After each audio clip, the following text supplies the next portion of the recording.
Suisse. Et ici, il n'y a pas de doublons. Donc, des valeurs qui apparaissent deux fois au plus. Donc, les 3, les 5 que j'ai mis deux fois, ça apparaît une seule fois. Ok.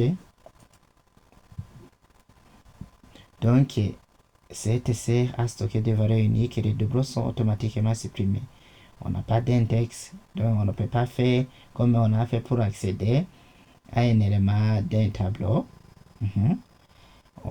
Pour parcourir, on peut utiliser la boucle for, off, ou bien convertir le set en tableau.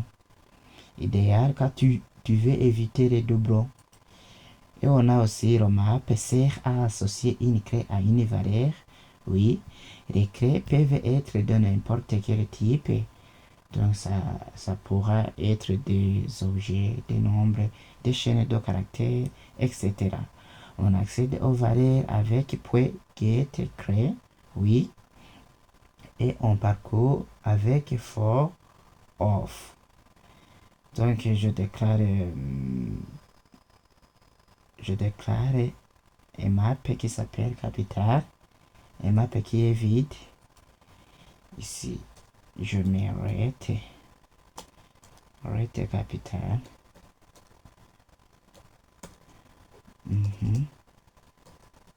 New.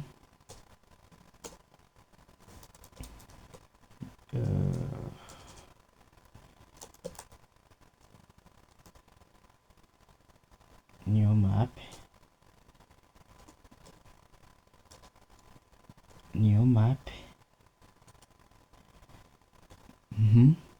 Même si j'essaie d'accéder au map, qu'est-ce qu'on va m'afficher? On m'affiche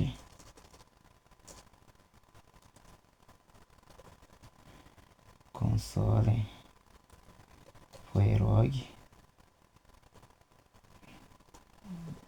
Je vais afficher quoi? Je vais afficher capital. Si j'enregistre, ici je trouve que le map est de taille 0. Donc on n'a pas encore mis quelque chose. Pour ajouter deux éléments, on peut utiliser la syntaxe suivante. Donc, je cible le map qui s'appelle capital. Point. Set. C'est pour ajouter. Je mets la clé. Capitale de France. Ici, je vais que ça m'affiche Paris. Je vais faire copier ça et je vais faire coller. Ici, je peux changer de quelle capitale? Tokyo. Oh, Japon.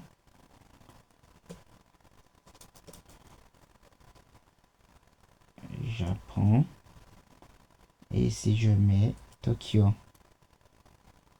Et regardez comment j'ai écrit Paris. Qu'est-ce qu'il y a? On dirait que je suis pressé. Et Tokyo.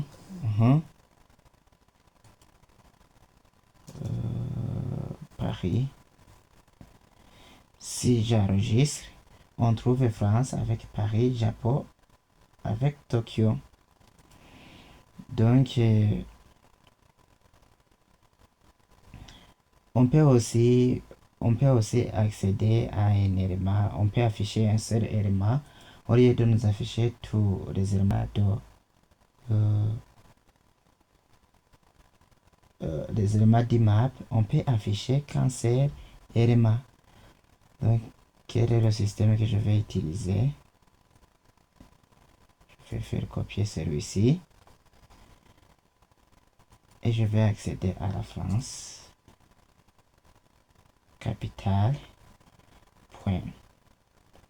Get.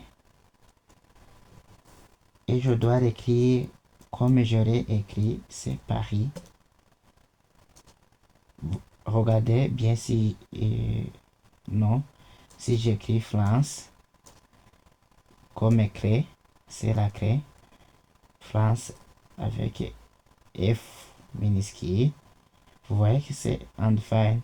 Mais si je l'écris comme je l'ai écrit en rond, qu'est-ce que je trouve? C'est Paris. OK? Idéal pour gérer des corrections associatives. Clé valeur. Clé valeur.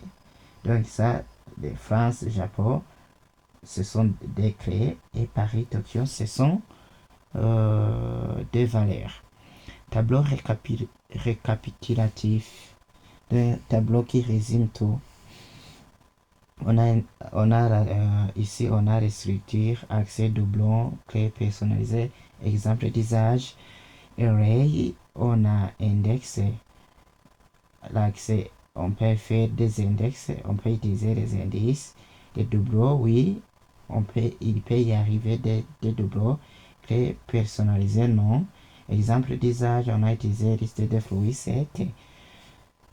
Accès, on peut parcourir, pas d'index, hein? Doublon, non. 7 n'accepte pas les doublons. Clé personnalisée, non. Exemple d'usage, on a utilisé liste des ID uniques.